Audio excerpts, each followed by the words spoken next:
YouTube, it's your favorite girl Cece, and I'm back again. Go ahead and hit the subscribe button and the notification bell so that you can get all the upcoming news. Now today we're going to go ahead and make aloe vera gel, juice, prepoo, whatever you want to call it. Of course, to start, you need some things. So we got our cutting board, our knife and our spoon, our pantyhose or stocking cap, our cup, and our rosemary oil, which is necessary. It's a natural preservative. And our jar, of course, because we're going to need it. I have a little left over in mine, but it doesn't matter. And of course, the aloe vera plant itself. You're also going to need a blender or food processor. I am using a Ninja, but it doesn't matter what you use, as long as it blends.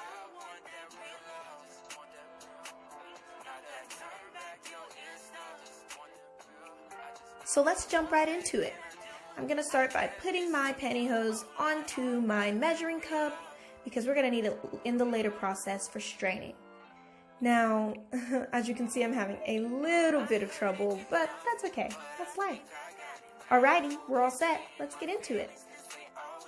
So I'm going to start by making the aloe vera plant a little smaller by cutting it into little sections. When you're doing this part, make sure you do not stick yourself with those little prickles.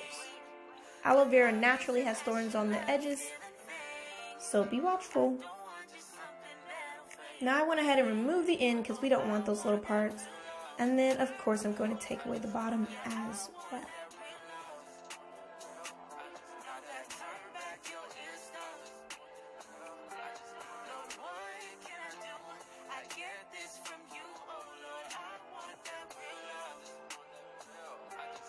Alrighty, so now we're just going to go ahead and make sure we remove every single one of those thorns from the sides.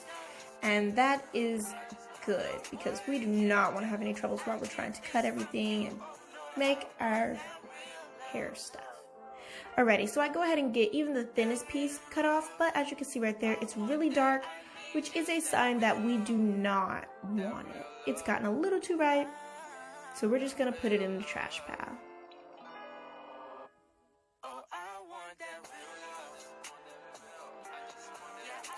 Now I'm just going to go ahead, go in there and make sure every single thorn is removed from the edges of our plant. Don't be dangerous like I'm being right there. Watch your fingers because it is easy to get stuck during this process, especially as you move them out of the way.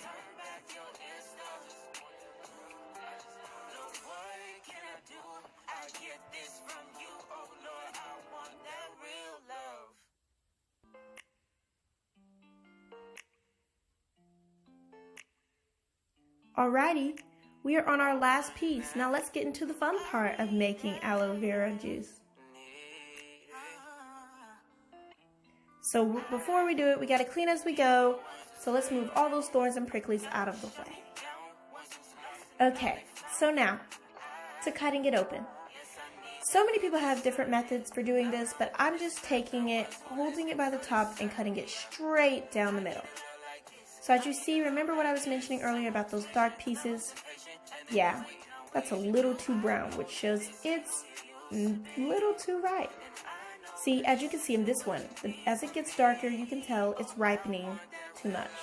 We don't want the brown, we're striving for the clear colored stuff. Alrighty, we're just going to go ahead and move that little piece out of the way because it is not fit for use. So, back to how I cut it. Instead of cutting it sideways or any strange way, some people try to get as close as possible to the skin, but instead I'm going straight down the middle to avoid getting cut at all. Of course, after you do the first one or two, your hands get really slippery, because as you see, it's pretty slimy and juicy, which is good because that means it yields more for our hair, but also a little bit more dangerous. They're all super juicy. Okay, so now, getting the gel out of its whole skin, whatever you want to call it. I'm just taking my knife and getting as close as possible to the skin and trying to scrape it off and into my blender. Now, as this part gets a little dangerous and as the piece was a little thin, I just went ahead and grabbed my spoon, so that's what it's for. You go ahead and you can do it too. Again, I am using the same method I was using with the knife. I'm trying to get as close as possible to the skin so that I can get as much of the gel out as possible. Here you see me doing it again, just getting as close as possible and scraping it off. Now this part is a little difficult because your hands are super wet and it's hard to hold on to this stuff. As you can see, my fingers are coated right now. So here's a thicker piece that I'm going to use the knife. You can see I'm just getting as close to the skin as possible and sliding it right under there. Now I had a little difficulty with this piece because as I went it got a little thinner and it was a little slipperier, but that's okay. I'm just going to lift up the piece that is detached and keep on working my way around the whole piece. If you get any of the skin up with it, that's okay. Just turn it over, hold it as still as possible. You might even need some help for this part and cut it off. You can even use a shaver if you need to make it a little simpler and not cut yourself.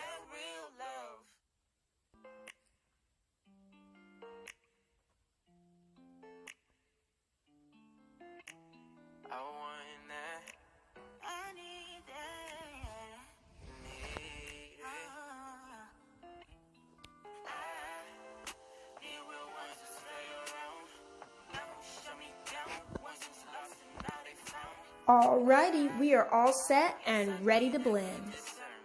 So my blender has a lot of options on it, you know, smoothie and fruit extract and all those kind of things, but I'm even a high and low setting, but I am just gonna go ahead and use pulse because as you see, every time I let it go, it stops blending. And that controls the speed with which your aloe vera juice gets made. So I'm just gonna hold it down and make it blend super fast. Now when I let it go, a way to gauge how I know I need to keep on blending is we have little floaties and things still spinning around in circles, so we know it is not yet ready. Why? Because we want to get the maximum juice out of our aloe vera plant.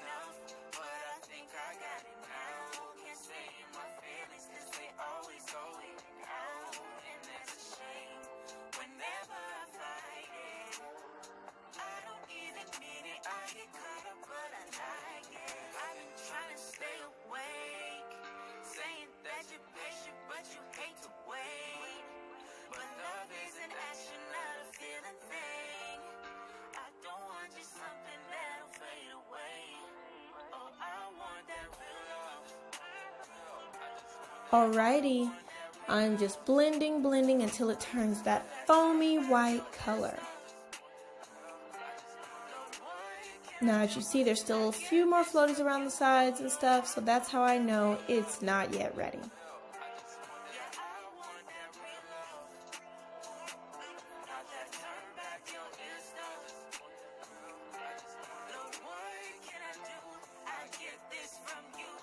The longer I hold it down, the foamier it gets, and the higher it rises, which lets me know that it is really getting blended up.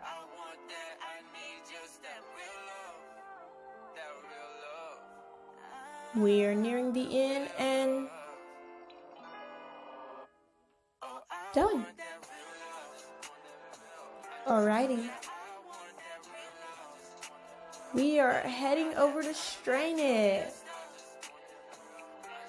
Look at that foamy goodness. That is how you know it's ready to be strained.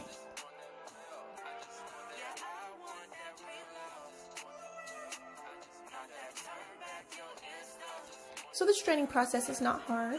You just pour it into your pantyhose, stocking cap, whichever you have.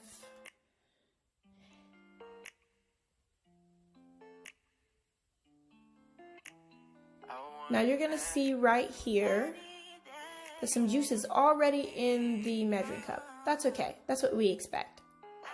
Now as I lift it, more juice is going to strain out of it, but the pulp is keeping it from coming all the way out. So you could take some time if you want, tilting it so that it can come out better, or even mashing it a little. This part is going to be a bit messy. Your hands are going to get really dirty, and that's okay. So, The process I like to use is I start by twisting it around so that it's not able to squeeze back up, and I pull the stocking cap up as I push down on all of that pulp, extracting the juice. Now, the thicker your aloe vera plant is when you pick it is also going to determine about how much juice you're going to get. The thicker it is, the better.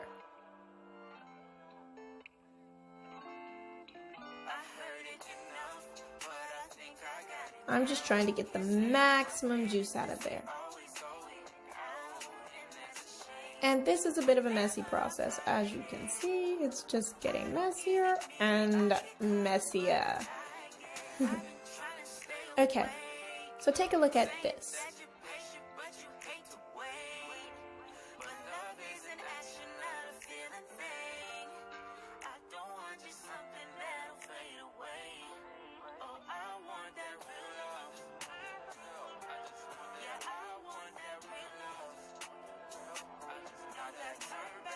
So this is your pulp.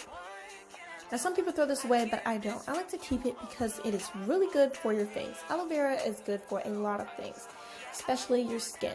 So I'm keeping it. It's super squishy and mushy and it feels funny, but it has great health benefits. So I'm just going to move that to the side. And we're going to keep that. We're going to package that up for later. Bam. Now it is time to put our natural preservative in it so that it doesn't go bad. Now I like to keep aloe vera out, but you can put it in the fridge to preserve it longer as well. I just dripped 5 drops in there to make sure it was nice and preserved, but you can always go with 2 or 3 if you're going to keep yours refrigerated. Now I just take that spoon and stir it back up. And look at the texture. Nice and smooth.